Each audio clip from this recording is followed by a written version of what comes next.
Gott fólk, góðan daginn. Við ætlum að ræða svolítið það í dag meðferð á þvagsjúkdómsgikt. Þarna hafa hlutirnir verið að breyta svolítið síðustu segjum 10 árin og við fara aðeins yfir það. Hvernig við ættum að meðhöndla þvagsjúkdómsgikt í dag svona samkvæmt því sem að talið er réttast. Förum kannski smá eingang fyrst á þessu að þvagsjúkdómsgikt eitthvað sem maður kannast við og þetta hefur verið þekkt lengi. Eitthvað 400 árum fyrir Kristi, þannig að Hippókrates á grísku var að lýsa einkennum sjúkdómsins. Þetta er eitthvað nýtt. Nú, síðan verður framfærið, 1679 var hann Leeuwenhoek í Hollandi og kom með smásjá og lýsti þvagsjúkdómsgikt. Og þeir eru ennþá í dag eiginlega mikilvægasti pósturinn, einn mikilvægasti pósturinn er greina vandamálið fyrir víst. Nú, þetta hefur verið tengt óvallengi og þetta var kallað líkamannagigt. Á þeim tíma þegar einungis þeir líku hefðu efni á því að éta yfir sig. En þetta er breytt núna og nú veitum við til dæmis í Bretlandi að það eru líkt með reykingar. Þetta er algengara hjá þeim sem hafa lægra menntunarstig heldur en hjá þeim sem hafa hærra menntunarstig. En þetta hefur breytt frá því sem var. Nú, þvagsjúkdómsgikt verður algengari, sumpart eftir því sem við fiktum meira og meira og sumpart eftir því sem við tökum meira og meira á þvagræsilyfjum. Þannig að algengi þessa vandamáls er aukast. Hér sjáum við einn gamlan kóng, enskan eða breskan. Þetta er Georg IV. Hann var nú ekki, og er ekki miklu meðtökum hjá Bretum sem góður kóngur. En hann svona, hann þótti gott að borða eins og sér að þessari mynd hérna. Hann ríkti þarna 1830 og dó þá var harmdauði. Hann var með þvagsjúkdómsgikt og fleiri svona ofatsvandamál, var eitthvað 140 kíló þegar hann lést. Af hverju sagt. Og hann var svona einn þessi ágæti ríkimaður sem hafði efni á því að éta yfir sig. Nú, það er ekki víst, það er ekki vitað fyrir víst hvað hann var að gera það. Nú, við vitum að algengi þvagsjúkdómsgikt að fara vaxandi. Við höfum tölur frá Bretlandi og heilsugæslunni þar sem að segja okkur að 1999 þá var svona úr 1,4% af þeim sem eru í heilsugæslunni þarna með staðfesta þvagsjúkdómsgikt. En 13 árum seinna, 2012, var þetta komið upp í nokkuð nefn 2,5%. Það er því nærri tvöfaldast. Og við reiknum með þessi svipað hér, við hefum ekki tölur þetta til þess. Já, nærri tvöfaldast á 13 árum. Nú, við vitum að það er fylgna myndi sérum þvagsjúkdómsgikt annars vegar líkamsþunga hins vegar, en því feitari sem við erum, þeim er hærri sérum þvagsjúkdómsgikt, það er jöfnum. Nú, þetta er oft tengt og öðrum vandamálum sem að tengjast gjarnan lífsstílssjúkdómum, oft það er tengt þvagsjúkdómsgikt, lifnarbyrjun og tengt henni líka og notkun þvagræsilyfja tengist þvagsjúkdómsgikt með því að tefja fyrir útskilin af þvagsjúkdómsgikt mjölum. Já. Hvað er þín definition af þvagsjúkdómsgikt? Er þetta hækkun á þvagsýru? Nei, alls ekki. Asymptomatisk þvagsjúkdómsgikt, asymptomatisk hækkun á þvagsýru telst ekki þvagsjúkdómsgikt. 2,5% er kass. Já. Nú, við vitum nokkuð megin biológíunni hér á bakvið að þvagsjúkdómsgiktina að í okkar genetíska efni DNA og RNA eru púrinbasar og þeir koma úr fæðunni eða framleiðum þá í líkamanum og síðan umbreytast þeir þegar við erum að henda út gamlum DNA-einingum, gamlum RNA-einingum, brjóta það niður og þá umbreytast púrinarnir í eitthvað saman típum samtíð og síðan í þvagsjúkdómsgikt. Og eins og nefnbendir til þá á hann að fara út með þvaginu miklu leyti.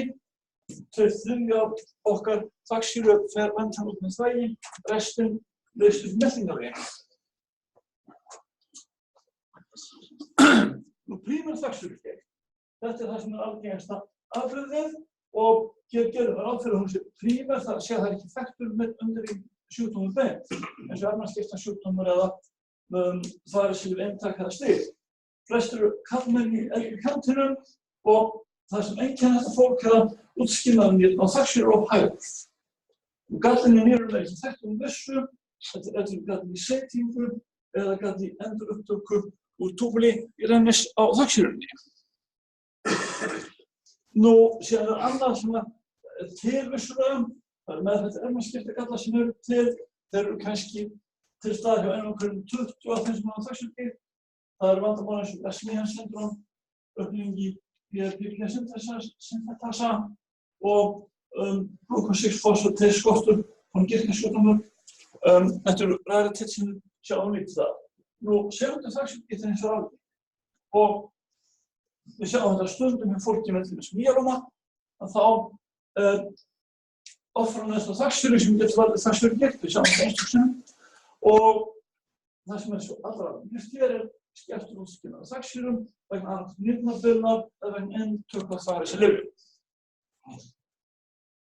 Og hjá konum eins og koma sjáum við mjög sjaldan þaksjúrugigt nema það sé að taka inn þvagræslu. Nú þaksýran, að þetta eins og nafnið til organísk sýra og það fer eftir sýrustíðinum hvort hún á jónísöruðum formi eða ekki. Og í náttúrulega pH eins og í líkamanum og basísku pH það til staðar, þá höfum við það sem kallað monosodium purét, eða sem natríumsalt af þaksýrunni, en ef við súrt umhverfinu í þvaginu, þá þetta jónísöruðum samband eftir þaksýr. Nú, athyglisvert að í vessum líkamans þá gildir að þegar pH er 7,4 og hitst í 37, þá fáum við mettu og þaksýrunni við 384 mikromól per lítra. Og það sem fyrir ofan það er það ofurmettulaust. Og þá eykst þetta á því að þetta efni fara að falla út sem kristallar. Við læra heitastig og minnkar uppleysanleikinn. Það gildir alltaf, langflest sölt sem við þekkjum. Og þá sjáum við þetta, þá fáum kristallamyndanir og þá umkomum sér í útskjöngum líkamans eins og í fingrum og tám, þar sem hitastig pínulítið lægra heldur en til dæmis í mjaðmarlið. Við sjáum nánast aldrei þaksjúrugigt í mjaðmarlið eða axlarlið. Skýringin væntanlega þessi, það hitastig aðeins herra heldur en í stóru tánum til dæmis og þá falla kristallarnir síður út þar. Þegar ég er að útskýra fyrir fólki hvað þaksjúrugigt þá lýsi ég stundum því sem hér sést á myndinni, þannig tekjum við heita lög 40 stiga heitarhýst fyrir Laugafelli, hérna sjáum við útfellingar á steginum við Rauðin. Þarna eru kalsíumsölt sem haldast á uppleystu formi og með þetta niður í jörðinni, en þegar vatn kemur upp á kólnar þarna, þá minnkar uppleysanleikinn og söltin halda út. Þaksjúrugigtar kristallar í stóru tánni eru pínulítið hliðstæðir þessu.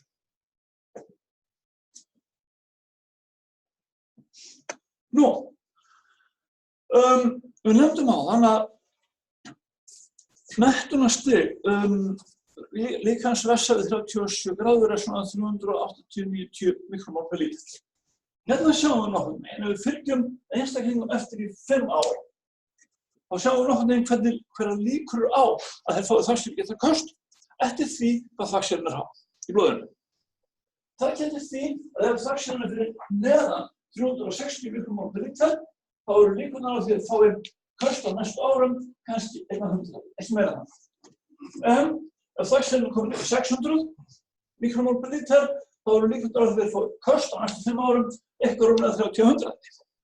Þannig að þetta eru beint tengsl á milli sér þaksýru í líkamanum og hættunar á því að fá köst. Eitt og annað fyrir að kemur síðan inn í. En það getur eins og hérna því að hérna er viðmiðið. Þegar við förum að meðhöndla þaksýru í blóði, við ætlum að ná henni niður fyrir 360, en þá minnkar mjög verulega hættan á köstum. Við komum að því aftur á eftir. Nú, þaksýrugigtin fyrir klínísku stigin, við getum verið með einkennalausa hækkun á sérum þaksýru, við getum verið með bráða kostu þaksýrugikt, sem fáum kannski tímabil án kasta á þaksýrugikt. Og það er algengt þegar fólk er með háa sérum þaksýrum, þá fær fólk kannski 1-2 kast á ári upphaflega, svo verða kastum tíðar. Jafnvel þótt, þaksýri í blóði hækki ekki tegjandi. Og loks fáum við kannski endanum króníska þaksýrugigt með útfellingum hér og þar, bæði í liðum annars staðar eins og fingurliði, táliði á eyrum og olnbogum, og það kallum við tófí þegar við sjáum þessar útfellingar. Og hérna getum við fengið verulega andstyggilega gikt sem að eyðileggur liðina eins og við sýnum okkur myndir á eftir. Við ætlum ekki að fara út í patofísiológíu í miklum smáatriðum, aðeins sem nefna hér hérna höfum við þaksjúrukristall, monosodium purét eða natríumsalt af þaksýrum Og ef makrofægar innbyrða þetta, þá fer í gang alls konar bólguferli í líkamanum, byggist á prostaglandinum hluta til og byggist líka hluta til á interleukin 1.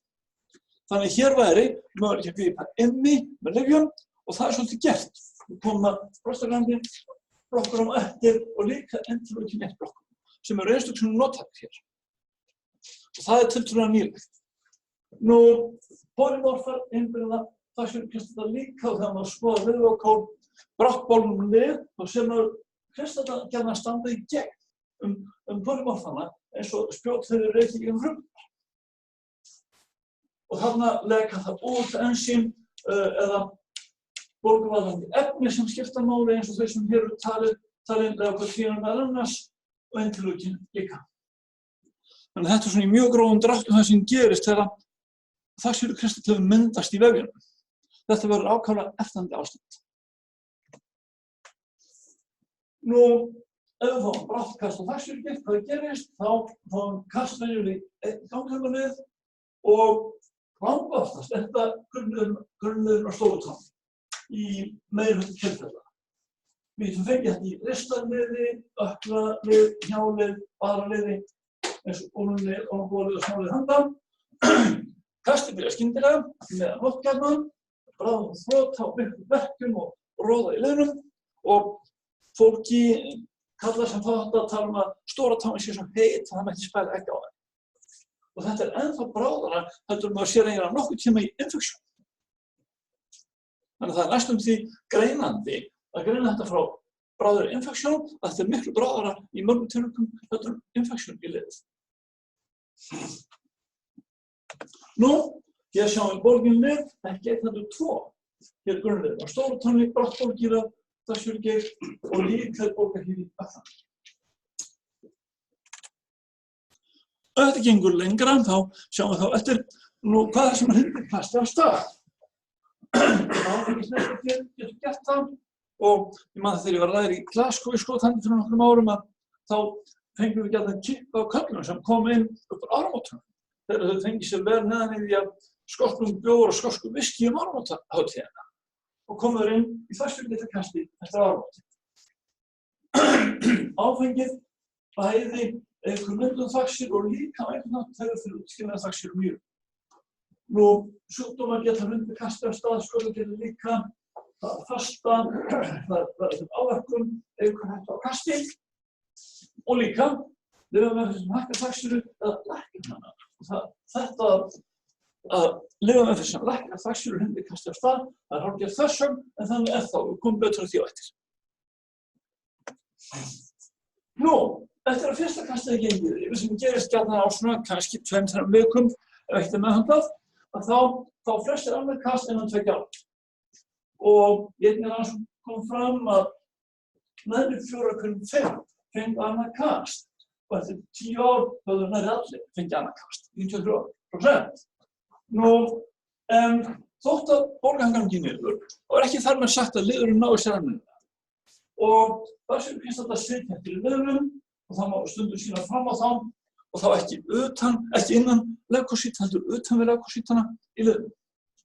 Eftir að bólgan er sjálf sem far. Nú, almenna reglan er síðan án meðferðar að þá styttist tímabilið á milli kasta smá saman. Og þá lendum við í því að fá viðvarandi liðskemmdir sem versna, við getum fengið aflög og skert þau rétt eins og rjómaklautarþræðsverða. Við fáum exudat þarna sem er svona á að sjá eins og hálfþornaður rjómi. Ég veit þess dæmi á ónefndum deildum hér á spítalanum að menn hafa verið að svona krysta þennan hálfþornaða rjóma út úr sárum og fingurum og vissi ekkert hvað gera við þetta eða hvað þetta var. En þetta var tófus. Nú, eldri konur sem eru með slettkittan út á fingurum, þær fá gjarnan tófí, útfellingar á þaksjúru við þessa slettkittan út það á þess að fá bara á köst. Það er til og það villir fyrir manni. Þannig að tófí, sjáanlegar útfellingar á þaksjúru geta komið án bráðara kasta. Nú, nýrnaskemmdir getur komið fyrir. Það eru ekki oft afleiðingar af þaksjúrugigt en oft er þetta eldra fólk sem er með skemmtamikla starfsemi og þá skerðist útskynnaður þaksjúru og það svona tengist. Hérna sjáum við tófus við proximal innfæringarlið á vísifingri. Og þetta, ef maður stingur á þessu verkefni út úr þessu, þá þetta svona eins og hálf upphotnaður rjómi á að sjá. Hér sjáum við hendur sem afrit fallnar og þetta á ekki að koma fyrir í nútíma samfélagi af því við höfum leið til þess dag að koma í veg fyrir þetta. Hér að ræða einhvers konar vanrækslu. Annaðhvort af hálfu sjúklingsins sjálfs eða af hálfu heilbrigðisstarfsfólks, nú eða hvort tveggja. Þetta eigum við ekki að sjá í dag ef réttar málum haldið. Nú, höfum meðferð. Á seinni árum þá höfum við fengið býsna skilvirka meðferð á þaksjúkdómum eftir því sem skilningur okkar á vandamálinu hefur batnað. Við höfum bólgueyðandi gigtarlyf til að slá bráðabólguna niður, við höfum kolsýsin líka sem gamalt lyf, það býsna skilvirkt hér líka. Við höfum lyf sem hindra þaksjúkdómsmyndun eins og allopurinol og nú nýlega fjöldbúksustat líka. Við höfum lyf sem auka útskýma af þaksjúkdómsnýrun eins og probenecid, sulfingyrosón og benzbrómol sem koma þess að eftir. En það stórt vandamál hér, fjöldi það ekki lyf sem lækna þaksjúkdóm. Og þeir bara danga og fá endurtekin köst, COI og eru meira minna þjáðir af þessu og fattast í versta falli. Og mjög margir sjúklingar sem eru settir á þaksjúkdómslæknandi lyf eru ekki settir á passnaða skammta. Þannig að þeir halda áfram að fá sín köst svo og svo mikið. Þetta á að heyra sögunni til því í dag vitum við nokkurn veginn hver meðferðarmarkmiðin eru til að koma í veg fyrir köst. Við komum að því. Við höfum fengið ágætar klínískar leiðbeiningar á seinni árum.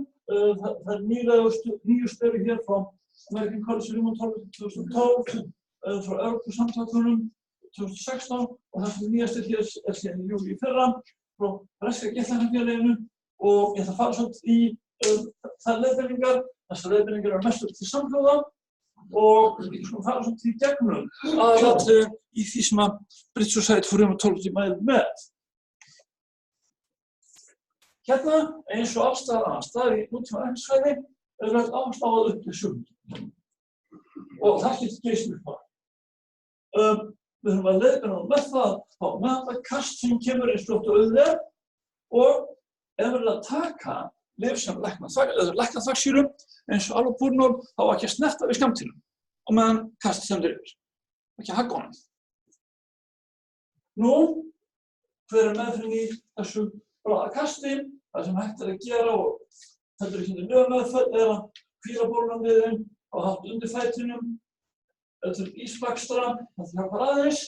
Nöðmeðferð kemur síðan hér yfir og hérna gefum við NSAID í stórum skammtum. Naproxen er mitt uppáhaldslyf hér. Við gefum kannski 500 mg tvisvar eða 1,5 gram á dag sem eina hammarskammturinn og þá gefum við PPI eins og omeprazol eða raprazol þar með til að vernda maðurinn á þar að halda.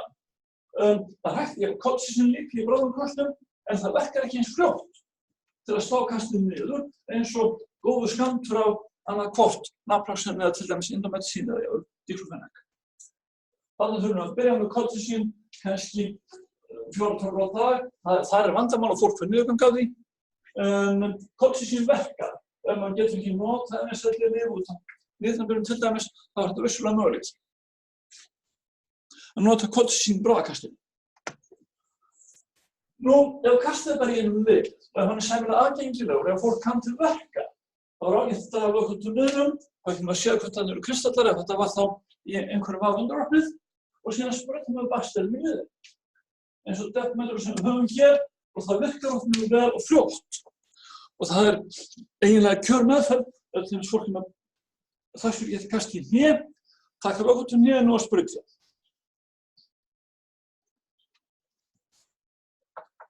Og það var albest að skoða liðvökvann og maður hefur aðstöðu til þess eins og við höfum hér og ef kristallar eru þarna, ok, þá fer maður aftur til sjúklingsins, gefur deppmeðlur í hnéð og vandamálið gengur niður á örfáum dögum. Nú, ef sjúklingur þolir hvorki NSAID-lyf né kolsýsin, þá er hægt að gefa baksteraperos eða til fleiri liðar að ræða eða liðin eru eitthvað erfiðar að komast í þá. Prednisolon, 30 mg, 35 mg á dag, kannski 5 daga og minnkaði síðan hægt og hægt. Þetta er ekki síðra sem antíinflammatórisk meðferð heldur til dæmis naproxen 500 mg tvisvar. Nú, ef sjúklingurinn þolir ekki neitt af þessum hér talið, þá er möguleiki að gefa honum interleukin-1-blokkara og þetta aðeins gert. Anakinra hefur verið hér á markaði í allmörg ár, má nota canakinumab, minna nota hér, minna þekkt. Það er möguleiki að nota þetta. Þetta ekki gert í undanteknum tilvikum.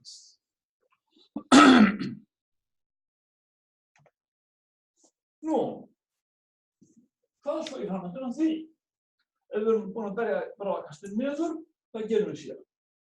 Ef sjúklingurinn tekur þvara sem vegna háþrýstings, þá reynum við að stoppa tíazid, fóruðsmið þeirra ræða, ef það er mögulegt. En það er auðvitað ekki alltaf hægt. Og karinspannandi þvagræðslyf hins vegar eins og amylorid hækka serum dagsir 1. Þau eru meinvörðsálna. Nú, mikilvægt að uppfræða sjúklinginn, láta fólk hafa bæði munnlegar og skriflegar leiðbeiningar og heimasíðum Gigtafélags Íslands eru ágætir greinarkaflar á íslensku þvagsjúkdómsgigt og það er þess verið að prenta það út og láta sjúklinginn hafa það. Breskar leiðbeiningar eru til og ég læt fólk gjarnan hafa það ef fólk kann ensku.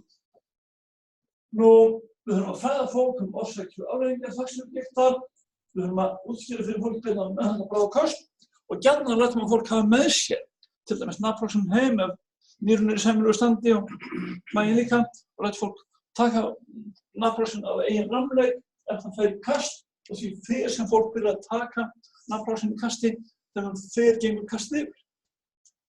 Leiðbeiningar matræði, áfengi, offita og sjálfst ekki á fólki, hvort sem að árangurinn af því verður miklu ekki. En síðan mikilvægt að gefa fólki leiðbeiningar markmið þvagsjúkdómslæknandi lyf. Og hvernig hægt að koma í veg fyrir þvagsjúkdómsgigt þannig ef við verðum á haldið. En það krefst meðferðarhefni og að fólk taka lyf frá hvern dag fólk sem hefur ekki einkenni. Og það er ekki alveg einfalt að ætla fólki að taka lyf þannig til æviloka ef fólk hefur ekki einkenni.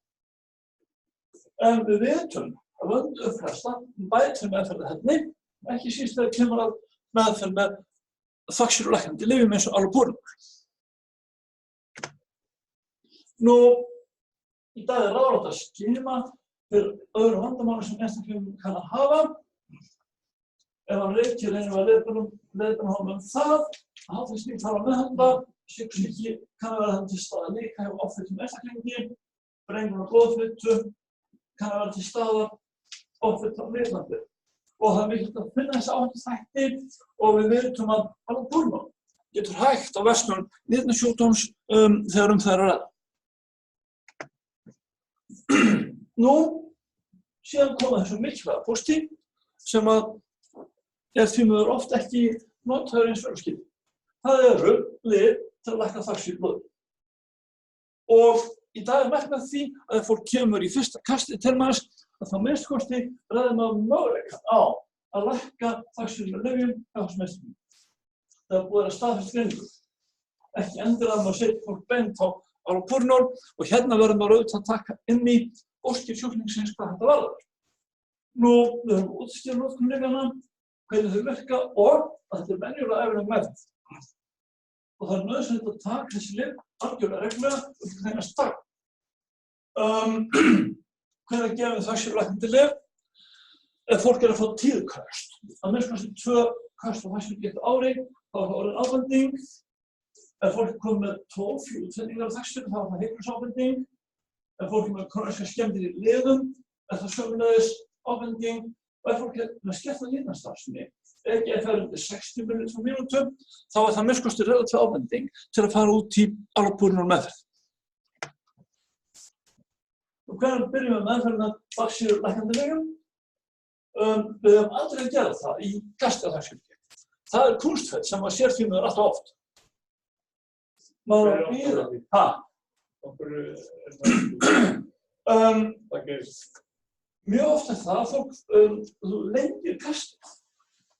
Þú lengir kastið og það að gefa allopurinol þegar fólk byrja í kastið.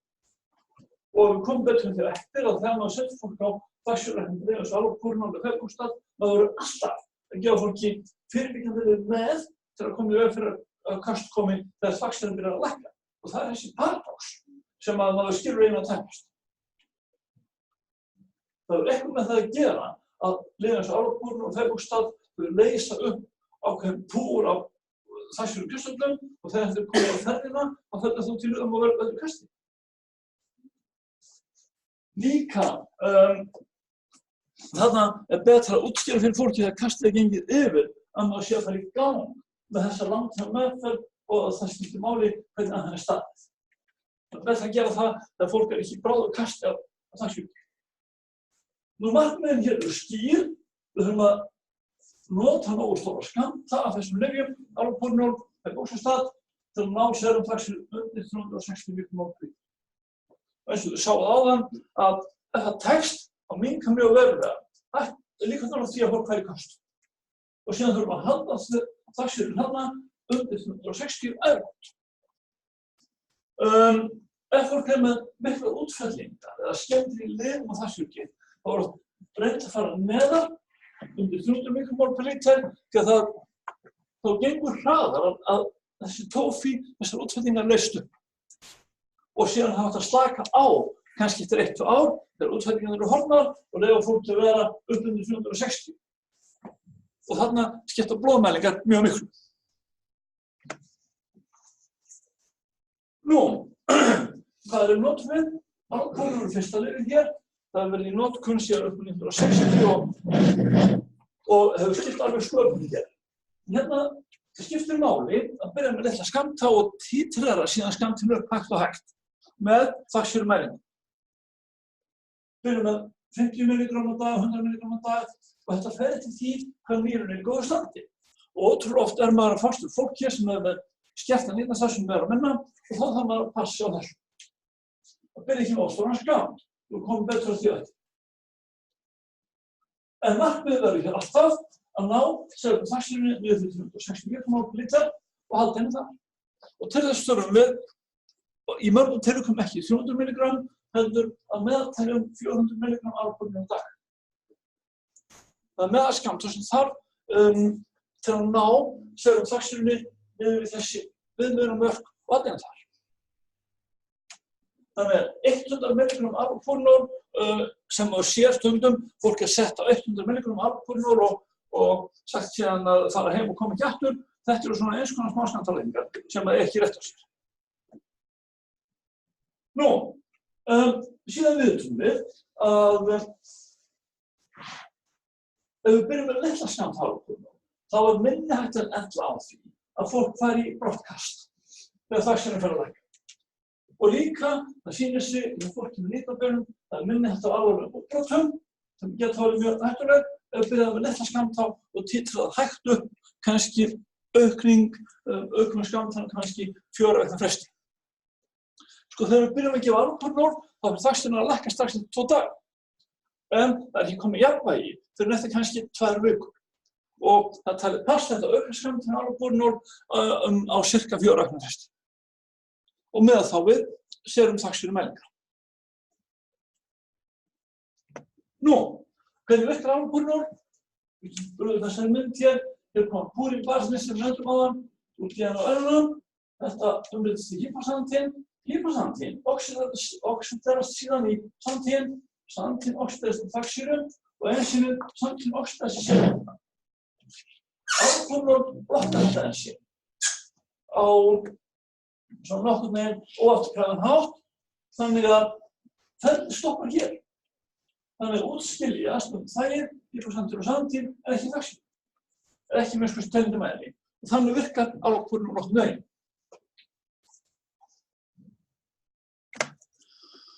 Nú, ef við erum með skertan nýrnastarfsemi þá lendum við oft í töluverðu vandamál. Bæði með að meðhöndla akkútkost og líka kemur upp þessi spurning hvernig erum við að meðhöndla þaksýrum til lengdar. Þetta hefur verið umdeilt en í dag erum við orðnir sammála nokkurn veginn hvernig á að gera þetta. Þá örfáir af þeim sem taka Allopurinol, kannski 0,1 af 100 eða 0,400 þá fáum við mjög slæma húðreaktion. Í besta lagi svo það sem kallað toxic epithelial necrosis og Stevens-Johnson syndrom, en það er eitt annar fleiri sem er sjaldgæft og þetta er mjög varasamt og hættulegt. Áður er kennt að stilla Allopurinol skammta eftir nýrnastarfsemi og fara aldrei upp fyrir eða nota yfir alpúrnum alls ekki, nefnir mjög skömmtum, eða ekki að fara að vera að lækna. Og afleiðingin var einfaldlega svo að skemmtarnir á alpúrnum voru of lágir til að lækka þröskunum nægilega til að koma fyrir kost. Þannig að nýjustu leiðbeiningar frá Bretlandi og Bandaríkjunum alveg sammála að byrjum að lága skammta eftir EGFR og aukum síðan hægt þvagsýrumeðinu í blóðinu næst. Og oftast gengur þetta.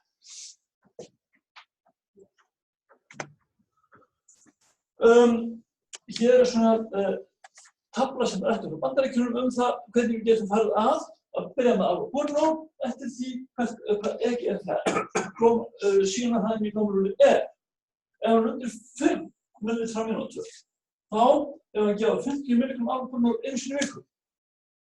Ef hann 5-15, þá gefur 50 mg 2 í viku. Ef EGFR á byrjun 16-30, gefur 50 mg annað hvern dag. Ef við erum komin aðeins betra svið, 30-45, þá gefur 50 mg á dag sem hátt tafla.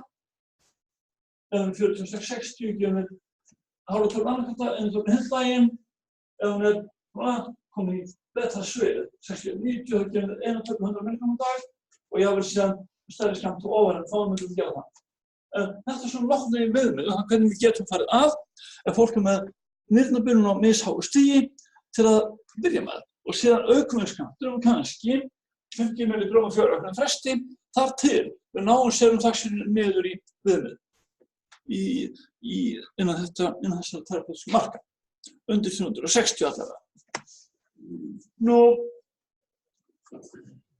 ef alpúrnum dugar ekki, ef fólk fær ofnæmi eða eitthvað slíkt, þá eigum við þarna annað lyf sem getur gott, það boxostat.